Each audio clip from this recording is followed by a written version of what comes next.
மன்னார் நகர சபை எல்லைக்குள் நீண்ட காலமாக துப்புரவு செய்யப்படாமல் உரிய பராமரிப்பின்றி பிளாஸ்டிக் மற்றும் ஏனைய கழிவுகளால் நிறைந்து காணப்படும் பிரதான வாய்க்கால்களை சுத்தப்படுத்தும் பணி நேற்றைய தினம் வியாழக்கிழமை காலை ஆரம்பிக்கப்பட்டுள்ளது. குறித்த நடவடிக்கை இம்மாத இறுதி வரை இடம்பெறவுள்ளது.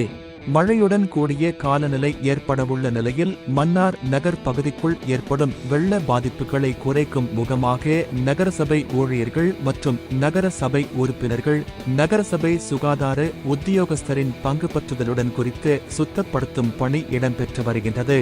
குறிப்பாக எமில் நகர் தொடக்கம் பனங்கட்டு கொட்டு பகுதியூடாக கழிவு நீர் வழிந்தோடி கடலுடன் கலக்கும் பிரதான கால்வாய் முதல் கட்டமாக சுத்தப்படுத்தப்பட்டு கழிவுகள் அகற்றப்பட்டதுடன் இதனைத் தொடர்ந்து இம்மாதம் முழுவதும் பிரதான வாய்க்கால்கள் அனைத்தும் நகர சபையால் சுத்தப்படுத்தப்பட உள்ளது.